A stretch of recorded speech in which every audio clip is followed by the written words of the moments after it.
네, 총선을 한 달 반가량 앞두고 여야 모두 공천 작업이 한창입니다. 그런데 특히 민주당이 시끄럽습니다. 비명계 공천 학살 논란에 당내 반발이 확산하고 있는데요. 자세한 소식 국회 취재기자 연결해서 알아봅니다. 정다혜 기자. 네, 민주당 공천을 둘러싼 갈등은 점점 격화하고 있습니다. 하위 20% 통보를 받은 의원들이 공개적으로 잇따라 반발을 하고 있는데요. 어제 열린 의원총회는 지도부 성토장이 됐습니다. 비명계를 중심으로 지도자가 경쟁자를 적으로 돌린다, 반대파를 척살 대상으로 보느냐는 등 격앙된 반응이 이어졌습니다.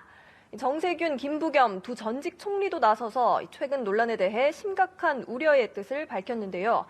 이런 가운데 어젯밤 첫 경선 결과가 나왔습니다. 21개 지역구 결과가 나왔는데 호남과 제주에서 현역 의원 5명이 무더기 탈락했습니다.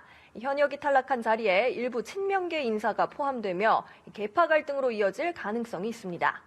논란 속에 홍익표 원내대표는 오늘 국민께 실망을 드려 대단히 송구하다며 머리를 숙였습니다. 홍 원내대표는 이대로는 안 된다며 민주당부터 단결해야 한다, 잃었던 신망을 되찾아야 한다 강조했습니다. 한편 민주당은 김건희 여사 주가 조작 의혹 등 이른바 쌍특검법을 오는 29일 재의결하겠다고 밝혔습니다. 네, 국민의힘 상황도 알아보죠. 상대적으로 큰 잡음은 없는 것 같아요. 네, 국민의힘은 시스템 공천 하에 상대적으로 순조롭게 진행되고 있다는 평이 많습니다. 다만 잡음을 최소화하는 데 집중하다 보니 쇄신이 없다는 지적도 있는데요. 한동훈 위원장은 이에 감동이 없다는 정도의 비판은 최선을 다하고 있다는 점을 언론에서 인정해 준 것이라고 밝혔습니다.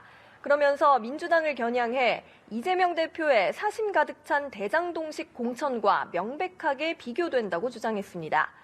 정영환 공관위원장도 오늘 분쟁이 별로 나타나진 않을 것이라며 화려하진 않지만 꾸준히 가는 공천이 될 것이라고 전했습니다.